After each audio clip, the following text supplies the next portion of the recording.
بسم اللہ الرحمن الرحیم۔ شروع اللہ کے نام سے جو بڑا مہربان اور نہایت رحم کرنے والا ہے۔ سورۃ کوثر کا صرف ایک دن کا وظیفہ، جو بھی مانگو گے عمل ختم ہونے سے پہلے ہی مل جائے گا۔ جس نے بھی یہ عمل کیا کبھی نا امید نہیں ہوا۔ محترم ناظرین، ہمیں ہر وقت اللہ پاک کی حمد و ثنا بیان کرنے چاہیے اور شکر بجا لانا چاہیے کہ اللہ نے ایسے احکامات کو ہمارے اوپر مشروط کیا جو ہمیں اس کے قریب و نزدیک کرتے ہیں، اور ایسا خیر اور فضل عطا کیا جو ہمارے لیے کافی ہے، اور اللہ کے سوا کوئی دوسرا ایسا نہیں کر سکتا۔ وہ وحدہ لا شریک ہے جو تمام تر صفات سے متصر اور خوبصورت نوازشوں سے معروف ہے، اور ہمیں ہر وقت تقوی اور پرہیزگاری سے کام لینا چاہیے، کیونکہ پیارے آقا صلی اللہ علیہ وسلم کا فرمان ہے، اے لوگوں، میں تمہیں اور اپنے آپ کو تقوی کی نصیحت کرتا ہوں۔ اللہ کا تقوی اختیار کرو، اللہ تم پر رحم کرے، دنیا پر غمگین نہ ہو، اس کا انجام تو فنا ہونا ہی ہے۔ اپنے رب پر بھروسہ کرو، وہ ہمارے لیے کافی ہے اور وہ بہتر کارساز ہے۔ اللہ کے ذکر و شکر میں مشغول رہو اور وہ تمہیں اپنی بے شمار بھلائیوں سے نوازے گا، اور خوب سے خوب استغفار کرو، یہ غموں کو زائل کرتا ہے، اور جان لو کہ اللہ تعالیٰ پر توکل کرنے کا کوئی بدل نہیں ہے۔ جو قرآن سے مانوس ہوا اسے کوئی تنہائی و وحشت زدہ نہیں کر سکتی، جس کی امیدیں بڑی ہوں گی اس کی عبادت اچھی ہوگی۔ ماضی پر افسوس کرنا حاضر کو ضائع کرتا ہے، تو جو کسی خیر کو دیکھے تو اسے چاہیے کہ اسے پھیلائے۔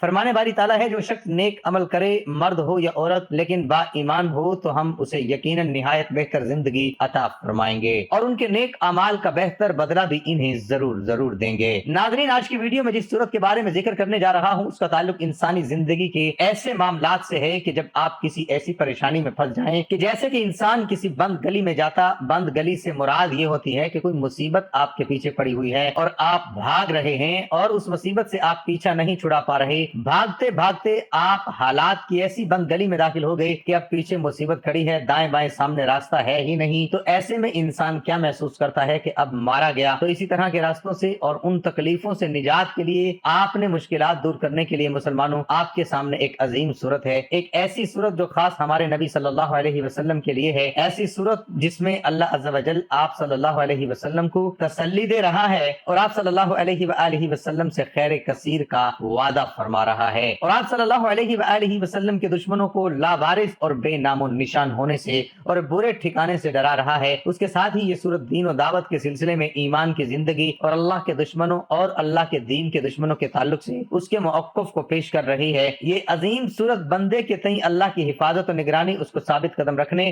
اور اپنے نبی اور مومنوں کے لیے اچھا وعدہ، اور ظالم و کافر اللہ اور اس کے رسول صلی اللہ علیہ وسلم کے دشمنوں کے لیے بڑی وعید کو بیان کر رہی ہے۔ یہ چھوٹی صورت قرآن کریم کی سب سے چھوٹی صورت ہے، ایک ایسی صورت جو تنہائی خوبصورت اور دل آویز ہے۔ اس کے فوائد کتنے بھرپور ہیں اور اس کی برکتیں کتنی زیادہ ہیں۔ یہ سورۃ کوثر، انا اعطیناک الکوثر فصل لربک وانحر ان شانئک هو الابتر، حوض کوثر اور بہت کچھ دیا ہے، پس تو اپنے رب کے لیے نماز پڑھ اور قربانی کر، یقیناً تیرا دشمن ہی لاوارث اور بے نام و نشان ہے۔ اس معزز صورت میں اللہ عز و جل اپنے نبی و خلیل محمد صلی اللہ علیہ وسلم کو عظیم اور خوشکن پیغام کے ذریعے خطاب فرما رہا ہے، ایک ایسا خطاب جو نوازش ربانی اور عطائے الہی پر مشتمل ہے۔ تو ناظرین، یہ جو میں آپ کو آج ویڈیو پیش کرنے جا رہا ہوں، یہ ایسی بند گلی حالات کی جب ہر طرف سے، بائیں طرف سے، سامنے سے، پیچھے سے تمام لوگ آپ کی مخالفت میں آ جائیں، تمام حالات آپ کے مخالف ہو جائیں، آپ کے اوپر انبار لگ جائیں الزامات کا، آپ کے اوپر انبار لگ جائے، مطلب یہ ہے کہ تم نے یہ کر دیا، وہ کر دیا ہے، ایسے اور اس پریشانی میں بہت لوگ ڈپریشن میں چلے جاتے ہیں، اس لیے کہ بند گلی سے مراد ہے کہ وہ اکیلے رہ جاتے ہیں، نہ دائیں سے ہے، نہ بائیں سے ہے، نہ سامنے سے ہے، نہ پیچھے سے ہے۔ ناظرین، یاد کیجئے کہ جب شیطان نے اللہ رب العزت سے فرمایا، میں تیرے بندے کے دائیں سے، بائیں سے، آگے سے، پیچھے سے حملہ کروں گا، لیکن ناظرین، شیطان نے ایک بات نہیں کہی تھی، اس نے یہ نہیں کہا تھا کہ اوپر سے بھی۔ تو ناظرین، جب آپ ایسی بند گلی میں پہنچ جائیں کہ شیطان آپ کو چاروں طرف سے گھیر لے اور آپ کو مصیبت میں ڈال دے، تو اوپر سے اللہ رب العزت کی مدد آتی ہے، اور وہ اس صورت کی مدد میں، ناظرین، یہ ایک ایسی صورت ہے کہ اگر آپ یہ سمجھتے ہیں کہ آپ کے اوپر کسی نے شدید قسم کی بندش لگا دی، رکاوٹ لگا دی، آپ کے معاملات بالکل رک گئے ہیں، آپ کے معاملات ایسے ہیں، اب سمجھ ہی نہیں آ رہی کہ راستہ کہاں سے نکلے، جب آپ لاچار ہو جاتے ہیں تو آپ ظاہر ہے کہ اللہ رب العزت کا سہارا لیتے ہیں، نماز پڑھتے ہیں، کچھ لوگ صبر کرتے ہیں، کچھ لوگ رو رو کے، کچھ لوگ تو خودکشی بھی کر لیتے ہیں، لیکن ہم یہ آپ کو بتانے جا رہے ہیں کہ جب آپ چاروں طرف سے، اپنے دائیں بائیں، آگے پیچھے سے ایسے حالات میں پھنس جائیں کہ آپ کے پاس جب نکلنے کا کوئی بھی راستہ نہ ہو، مصیبتیں آپ کو ایسا گھیر لیں، تو یہ ایک صورت ہے، سورۃ کوثر۔ ناظرین یقین کیجئے کہ میں اگر آپ کو اپنا ذاتی تجربہ بتاؤں تو میں یہ سمجھتا ہوں کہ ہم لوگوں نے اس کو، یعنی ہمارے گھر میں، ہمارے پورے خاندان میں اس صورت کو ایسے سمجھا ہوا ہے کہ جیسے یہ ہماری ہے۔ ہمارے رشتہ داروں میں کسی بندے کو کال آئی کسی جگہ سے کہ آپ کا اکاؤنٹ ہے، میں بینک سے بات کر رہا ہوں وغیرہ وغیرہ کرتے کرتے، تو اس کال کے اس چکر میں آ کے اس کو سمجھ نہ آئی، اس نے اپنے پاسورڈ وغیرہ ان کو دے دیے، تو اس کے پاس کوئی سافٹ ویئر تھا، تو انہوں نے سارے پاسورڈ وغیرہ لے کر، سارے اکاؤنٹ نمبر پاسورڈ لے کر اس کے بینک سے ایک بڑی رقم ٹرانسفر کروا لی اپنے نام پہ۔ یہ بندہ تقریباً 3 مہینے، میرا تقریباً بھانجا ہی لگتا ہے، 3 مہینے کراچی تک دھکے کھاتا رہا، لیکن بینک والوں نے ان سے کہا کہ آپ کی ٹرانزیکشن آپ کی مرضی سے ہوئی ہے، آپ نے کیوں کسی کو اپنا نمبر دیا؟ تو جب آپ کی والدہ کو پتا چلا، آخرکار تھک ہار کر اس نے بتایا، اس کی والدہ کو پتا چلا، آخرکار تھک ہار کر اس نے بتایا کہ ماں میرا بینک خالی ہو گیا ہے، تو اس کی ماں نے کہا فکر نہ کرو، اس نے 5 بار دن میں سورۃ کوثر کا ورد کرنا شروع کر دیا۔ تو یقین کیجئے کہ ابھی چند ہی دن گزرے تھے، مشکل سے 1 ہفتہ بھی نہیں گزرا تھا، تو اچانک سے بھانجے کو میسج آیا کہ ٹرانزیکشن آپ کی ریورس ہو گئی ہے، جو آپ کے اکاؤنٹ سے پورے پیسے نکالے گئے تھے۔ تو مطلب یہ ہے کہ شاید 9 لاکھ کے قریب رقم تھی، تو ٹرانزیکشن ریورس ہو گئی اور آپ کے اکاؤنٹ میں پیسہ آ گیا ہے۔ تو اس کے بعد پہلے تو اس کو یقین نہ آئے کہ یہ میسج کیا ہے، دیکھا تو واقعی بینک کی طرف سے میسج تھا، اور وہ بینک میں گیا، جا کے اپنے سارے پاسورڈ اپڈیٹ کروائے، تو اس کی رقم واپس آ گئی۔ جناب اس کو ہم نے جب یہ بتایا تھا تو اس کی ماں نے یہ عمل کیا تھا۔ اس کے بعد سے ہماری گھریلو زندگی میں، میری، ہمارے پورے خاندان میں آگے پیچھے ناظرین ہم نے اس عمل کو ایسا پکڑا ہوا ہے کہ جیسے ہی بندے کو چوٹ لگتی ہے تو اس کو کہتے ہیں جی اس کو پٹی کرو، اس کو انجیکشن لگاؤ۔ تو یہ فرسٹ انجیکشن، جو فرسٹ پٹی، جو فرسٹ ایڈ ہے، وہ سورۃ کوثر کا ورد ہے۔ کیسے ورد کرنا ہے غور سے سن لیجئے، وقت کی نزاکت کو مد نظر رکھتے ہوئے وظیفے کی طرف چلتے ہیں۔ یہ قرآن مجید کی سب سے چھوٹی سورت جس کو سورۃ کوثر کہا جاتا ہے، یہ سورۃ الکوثر کا بڑا نایاب عمل ہے، بڑا قیمتی عمل ہے۔ اس کا پڑھنے والا بندہ ہمیشہ غنی رہتا ہے، کسی کے آگے ہاتھ نہیں پھیلانے پڑتے۔ وہ اللہ کی بارگاہ سے لاکھوں کروڑوں بھی مانگے تو اس رب کے خزانے میں کوئی کمی نہیں ہے، ہر چیز پر اس کی قدرت ہے، ہر چیز پر اس کا قبضہ ہے، وہ جس کو چاہے تھوڑا عطا فرماتا ہے، جس کو چاہے زیادہ عطا فرماتا ہے۔ اس لیے آپ نے اس رب کریم کی بارگاہ الہی سے التجا کرنی ہے اور یہ سورت پڑھ کر اللہ کی بارگاہ میں دعا کرنی ہے۔ اگر آپ کو مالی پریشانی ہے، اگر آپ کو اولاد کی وجہ سے کوئی پریشانی ہے، کاروبار کی وجہ سے کوئی پریشانی ہے، آپ کے گھر کے اندر کوئی مسائل ہیں، آپ کے گھر میں کوئی اولاد کا مسئلہ ہے، کسی بھی قسم کی کوئی بھی پریشانی ہے، تو سورۃ کوثر کو بتائے گئے طریقے کے مطابق پڑھ لیں تاکہ آپ کے دل کی کوئی حسرت باقی نہ رہے۔ یہ بہت ہی اعلیٰ عمل ہے۔ میں اگر یہ کہوں، میں اللہ کی قسم اٹھا کے کہہ سکتا ہوں تو میں بجا کہہ رہا ہوں، کیونکہ اللہ رب العزت اس وقت بھی حاضر ناظر ہے، یا میں آپ سے یہ بات آپ کی خدمت میں عرض کر رہا ہوں کہ سورۃ کوثر ایسی ہے کہ جب آپ اس کو کرتے ہیں، کرتے جاتے ہیں، آپ کے دل پہ اطمینان آتا جاتا ہے، اور آپ کی جو الجھی ہوئی ڈوریاں ہوتی ہیں، جو معاملات ہیں، ایسے کھیلتے جاتے ہیں، ایسے کھیلتے جاتے ہیں کہ ایسے لگتا ہے کہ ماشاء اللہ رب العزت نے میرے لیے، جس کو اپنی بند گلی سمجھ رہا تھا اور میں رو رہا تھا، چیخ رہا تھا، تو میری یہ گلی گلے گلزار بن گئی، ہر طرف پھول ہی پھول کھل گئے۔ تو یہ ناظرین میری زندگی میں پچھلے ہفتے میں بھی ایسا وقت آیا جب میں نے یقین کریں کہ میں نے سورۃ کوثر کا ورد ڈبل کر دیا روزانہ۔ میں اور میرے بچے، میں نے ان کو کہا ہوا ہے کہ آپ لوگوں نے کچھ بھی ہو جائے، آنکھ کھلتے ہی جائیں، اپنا وضو کر کے آ کے سورۃ کوثر پڑھیں، صرف 3 آیات ہیں، آدھے منٹ سے بھی کم میں، صرف 10 سیکنڈ میں آپ یہ سورت پڑھ سکتے ہیں۔ ہم سب کا رازق اللہ تعالیٰ ہی ہے، اس کے سوا کوئی رازق نہیں، وہ دیگر اختیارات کی طرح ان میں بھی وحدہ لا شریک ہے۔ کائنات میں ہر جاندار کے رزق کا ذمہ اللہ تعالیٰ نے اپنے اوپر رکھا ہے۔ اس کا فرمان ہے وَمَا مِن دَابَّةٍ فِي الْأَرْضِ إِلَّا عَلَى اللَّهِ رِزْقُهَا، زمین میں چلنے والے ہر جاندار کا رزق اللہ کے ذمہ ہے، اور رزق کے فیصلے اللہ تعالیٰ آسمان سے کرتا ہے۔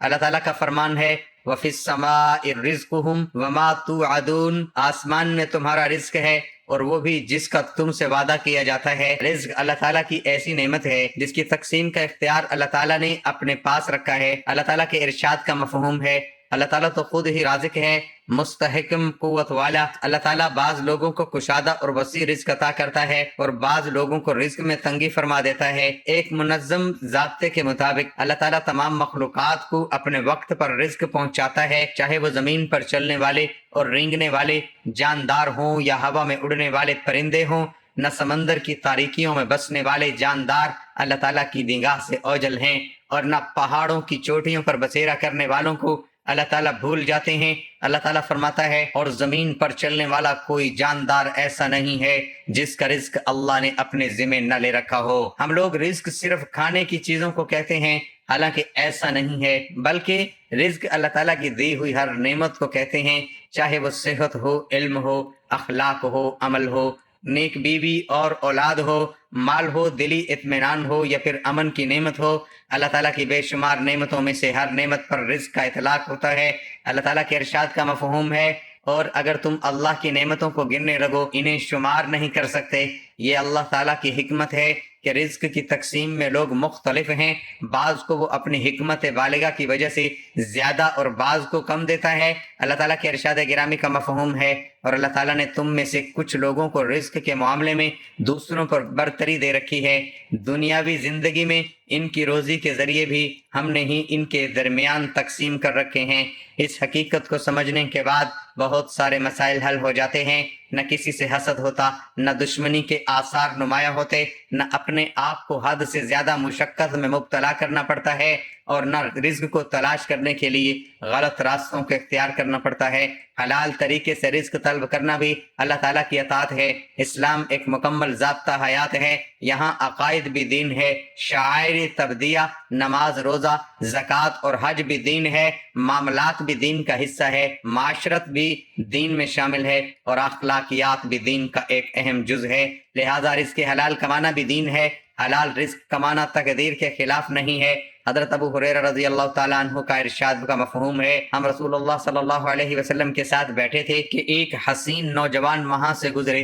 ہم نے آپس میں کہا کاش یہ اپنی جوانی کو اللہ کے راستے میں لگاتے۔ اللہ تعالیٰ کے رسول صلی اللہ علیہ وسلم نے جب ہماری بات سنی تو فرمانے لگے، جو اپنے والدین کی خدمت میں لگا ہوا ہے وہ اللہ تعالیٰ کے راستے میں ہے، جو اپنے اہل و عیال کے لیے کمانے کی کوشش کر رہا ہے وہ اللہ تعالیٰ کے راستے میں ہے، اور جو اپنے اوپر خرچ کرنے کے لیے محنت کر رہا ہے وہ بھی اللہ تعالیٰ کے راستے میں ہے۔ لہٰذا جو روزی کمانے کے لیے اپنے گھر سے کسی عمل، ڈیوٹی یا تجارت کی غرض سے نکلا وہ اللہ کے راستے میں ہے۔ اللہ تعالیٰ کے رسول صلی اللہ علیہ وسلم اور صحابہ کرام رضی اللہ عنہم نے روزی کمانے کے لیے بکریاں چرائیں، کھیتی باڑی اور تجارت کی ہے۔ حضرت حذیفہ رضی اللہ عنہ فرماتے ہیں رسول اللہ صلی اللہ علیہ وسلم نے ایک مرتبہ فرمایا، جبرائیل علیہ السلام نے میرے دل میں یہ بات ڈالی کہ کسی کو اس وقت تک موت نہیں آ سکتی جب تک وہ اپنا رزق پورا نہ کر لے، اگرچہ کبھی رزق ملنے میں تاخیر ہو سکتی ہے۔ لہٰذا اللہ سے ڈرتے ہوئے اچھے طریقے سے رزق طلب کرو، رزق کی تاخیر تمہیں گناہ پر آمادہ نہ کرے۔ اس لیے اللہ تعالیٰ کے پاس جو رزق ہے اسے صرف اطاعت کے ذریعے ہی حاصل کیا جا سکتا ہے۔ اب آپ نے پڑھنا کیسے ہے؟ اگر آپ کی مشکلات معمولی درجے کی ہے تو آپ نے روزانہ صبح اول و آخر ایک بار درود شریف پڑھنا ہے۔ درود شریف آپ کوئی سا بھی پڑھ سکتے ہیں، صلی اللہ علیہ وآلہ وسلم پڑھ لیں یا صلی اللہ علی محمد پڑھ لیں۔